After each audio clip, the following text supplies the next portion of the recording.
Have you ever had a conversation with a friend or coworker who seemed incredibly supportive, but by the time you walked away, you felt completely drained, anxious, and suddenly second-guessing your own success? They didn't insult you. They didn't yell. In fact, they only asked you a few innocent questions. But underneath those questions, something felt deeply wrong. If you have experienced this, your instincts are warning you of a psychological trap. The philosopher Friedrich Nietzsche identified a deeply toxic human trait he called ressentiment, a hidden, simmering resentment that insecure people feel toward those who are thriving. Because they are too cowardly to attack you directly, they weaponize casual conversation to study your weaknesses and plant seeds of doubt. Today, we are going to expose the dark psychology of the friendly interrogation. Here are the 7 innocent questions secretly jealous people ask you to trap you. Watch carefully until the end, because question number 7 is the exact trap they use to make you sabotage your own future. 1. How much did that cost? Whether you bought a new car, took a vacation, or started a business, a jealous person will immediately try to attach a price tag to your joy. They don't care about your finances, they are taking inventory. They are desperately trying to calculate if you are doing better than them. By asking the cost, they are attempting to drag your achievement down from something meaningful into a cheap, materialistic transaction. 2. Are you sure you're ready for that? This is sabotage disguised as care. You tell them about a massive new opportunity, and instead of congratulating you, they tilt their head and act concerned. Nietzsche warned that the weak will always try to drag the strong down to their level. By asking if you are sure, they are projecting their own cowardice onto you, hoping to paralyze you with the exact same fear that keeps them stuck. 3. Who helped you with this? When you achieve something incredible, a secretly envious person cannot stomach the idea that you did it alone. Their ego demands a reason for your success that has nothing to do with your talent or discipline. Asking who helped you is a subtle way of invalidating your hard work, implying that you couldn't have possibly accomplished it without outside interference. 4. Isn't it exhausting working that much?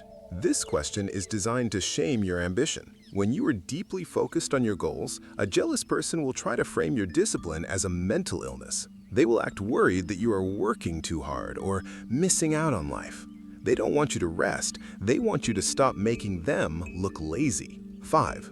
Are things still okay with your partner? Or, how are things at your job? Notice the phrasing. They don't ask how things are, they ask if things are still okay.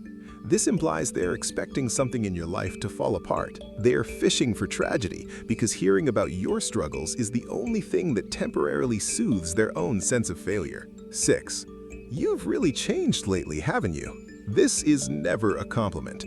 This is a guilt trip. Growth requires change, and your growth makes them profoundly uncomfortable because it reminds them that they have stayed exactly the same. They use this question to make you feel guilty for outgrowing the version of you that they could easily control. 7. But what happens if it doesn't work out? Here is the ultimate trap. Right before you take a leap of faith, they force you to visualize your own ruin. They demand that you explain your backup plan, forcing your brain to shift from a state of total victory into a state of panic and defense. They're planting a virus in your mindset, hoping you will get scared and give up before you even try. Once you recognize these questions, your entire reality shifts. You realize they aren't actually asking you anything. Nietzsche understood that people consumed by ressentiment are living unfulfilled lives. Because they refuse to build their own empire, their only source of power is trying to tear down yours.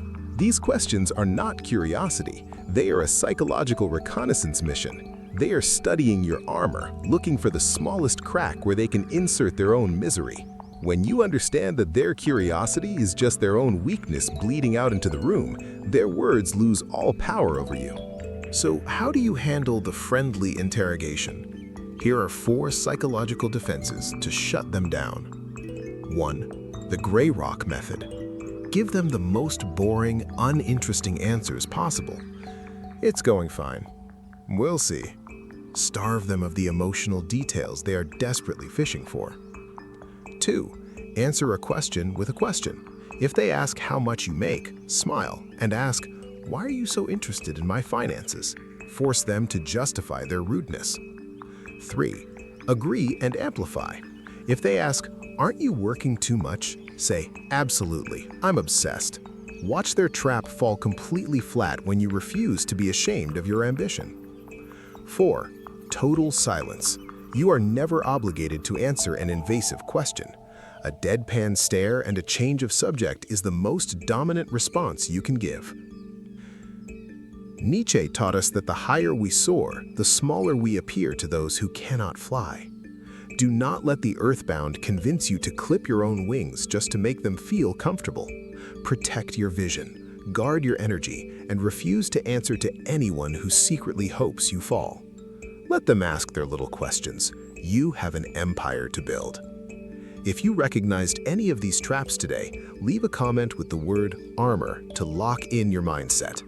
Subscribe to The Philosopher's Lens to master human psychology, build unbreakable boundaries, and see human nature for what it really is.